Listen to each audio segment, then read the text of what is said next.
mabuting balita ng ating Panginoon ayon kay San Juan. Papuri sa iyo, Panginoon. Noong panahon iyon, muli napakita si Jesus sa mga alagad sa tabing ng lawa ng Tiberias. Ganito ang pangyayari. Magkakasama sila Simon Pedro, tumaas na tiniguy ang kambal, Nathanael na taga-Kana Galilea, ang mga anak ni Zebedeo at dalawa pang alagad.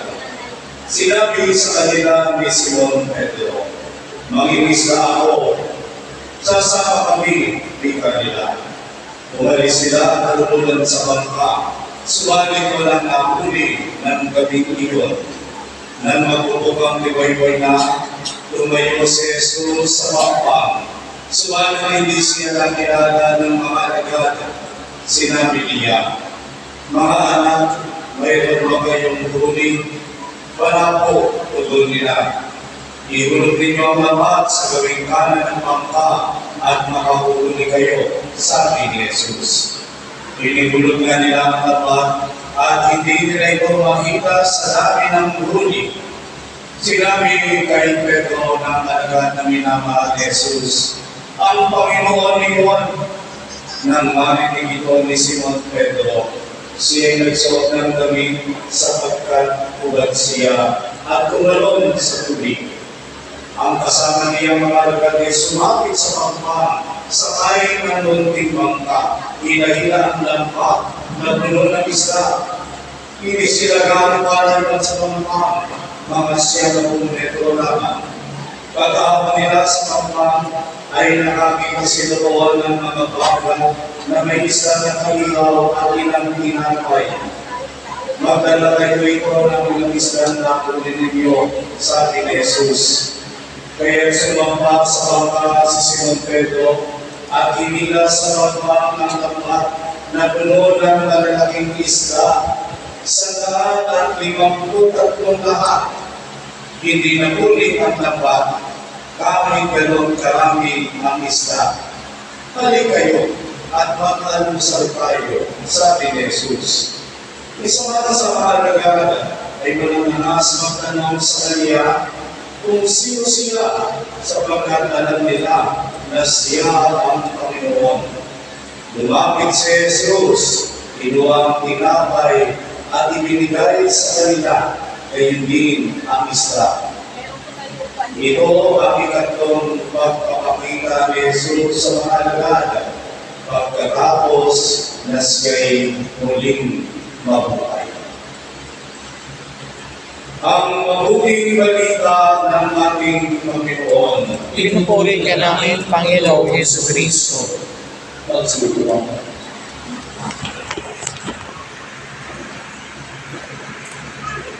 Ika-4 ng Setyembre, ang inilagda ng ilang simbahan upang ipagkikwanan ang dakilang kapistahan ng pagtatagpo sa banal ng Diyos. Subalit sa magandang kaugalian, noon pa man ay pinagdiriwang na ng sambayan Kristiyano ang isang mahalagang pangyayari sa buhay nating mga Kristiyano sa pamamagitan ng isang babae, ang ina ng isang emperador, si Emperador Constantino.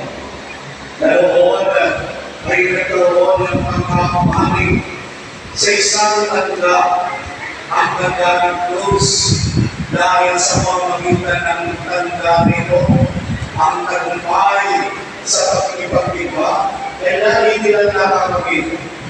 Tunay na kayagugabay ang Panginoong Diyos upang ang tagumpay sa lahat ng laban ay mangyari sa tuwiran.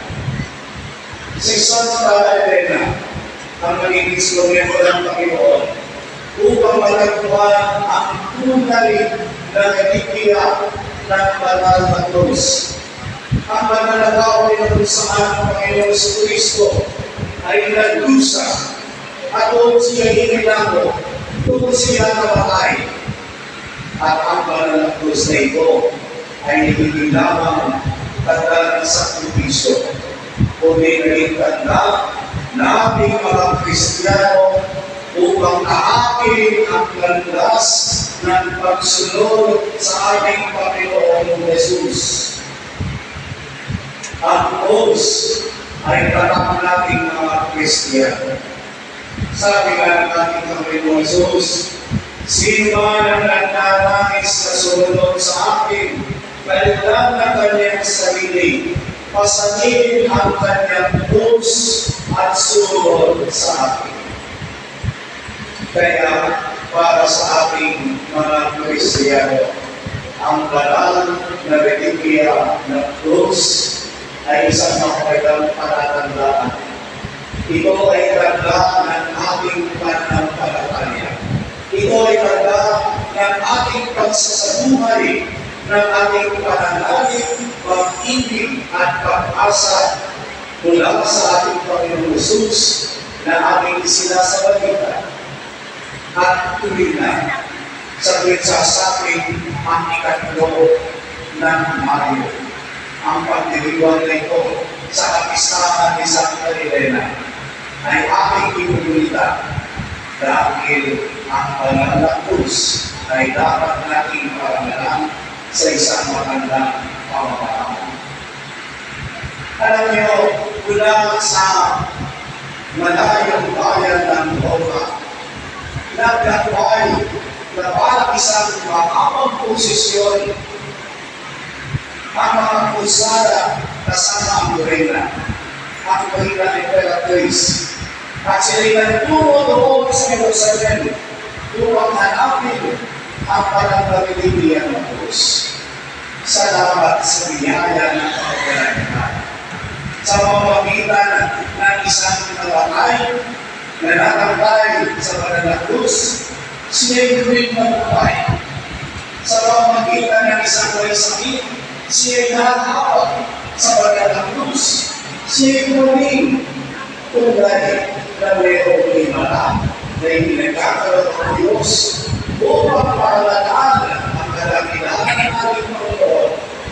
Kaya sa tuwing himala, sa pamamagitan ng pagkagandang himala, kung sabihin natin na nagaganda ang hinang ng ating parokya, inumulita natin ang isang banal na paglalakbay, ang isang banal na posisyon na nagpapaglan sa banal na religya ng Diyos. Kaya sa araw na ito, pinanap natin ang Santa Cruz.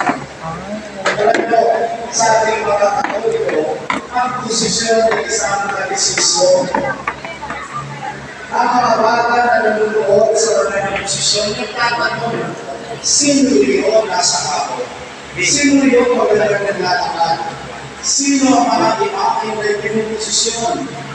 Sa kanilang pagkatanong, dapat ang mga matatanda, ang mga magulang, sina ate at kuya, na nakapapagigit sa ating aral ng pananampalataya, ang siyang nagpapamana ng magandang paliwanag sa mga bata na tatagayin nila hanggang sa kanilang pagtanda at sa susunod pa mga henerasyon. Ganun ba ang ginagawa kapag kami nasusunod ang posisyon? Nakita natin ang kanilang mga titulo, Reyna Saba. Hindi siya nagigilagay sa tindahan, sa paligid. Siya ay Reyna na kung saan ang mga katagalan pinamatahan ng Panginoon Jesucristo ayaw pakinggan ang mga Hudyo. Sabi ng Panginoon, kahit hindi ka kayo sama at sasabihin niya, mali kayo. Dahil kami nagkalit sa malayo upang pakinggan ang pahayag ng salita ng Diyos. At ay mula sa inyo naman, narinig kanilin ayaw kami pakinggan ang banal na salita ng Diyos. Kaya naghihulos ka na. Kaya dapat alam namin sa akalipan ng patalaya ang pinagkatawa ng mga banal na reyna na nakakakay sa posisyon. Reyna Angeles, hindi siya taga-Angeles Pampanga, kundi ang Apakatagirang Maria na nagagawa ng kanyang anak na ating Panginoon Jesucristo. Tunay na siya ay pinamalagaan, ginabayan, at pinagtahan ng mga anghel na sugo ng Panginoong Diyos. Ang anghel na nagtitip sa kanya ng magandang balita. Ang anghel na gumagabay upang sila'y maligtas. Ang anghel na kasamahan mula sa Panginoong Diyos ay patuloy na nagtutuloy at sumasamba na awan ng laging tulahanan na pupuntahan ng lahat ng mga banal at ng lahat ng mga Kristiyano. Kung matatagpuan natin ang mga anghel, ang reyna ng mga angeles. Bawat isa sa kanila mayroong taglay na kaugnayan sa ating Panginoon Jesucristo. Kaya nga sa Magdalene, ang Reyna Elena, taglay ang banal na krus ay pinakanta. Mamaya ay gagawin natin na pagkatapos ng ating banal na misa, sila'y magkakundok ng mga bulaklak sa mahal na Reyna Maria.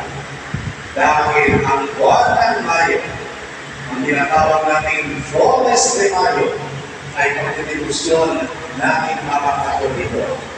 Pagdedibusyon sa mga Naliri Maria na ang ating puso'y puno ng wagas na pagmamahal sa Kanya. Kaya ang tinatawag tayo, Pueblo Amante de Maria, ang bayan namin nagmamahal kay Maria. Mahal natin ang ating ina dahil siya ay patuloy na nagdasal, umuupo na nakalaga sa atin bilang kanyang mahal.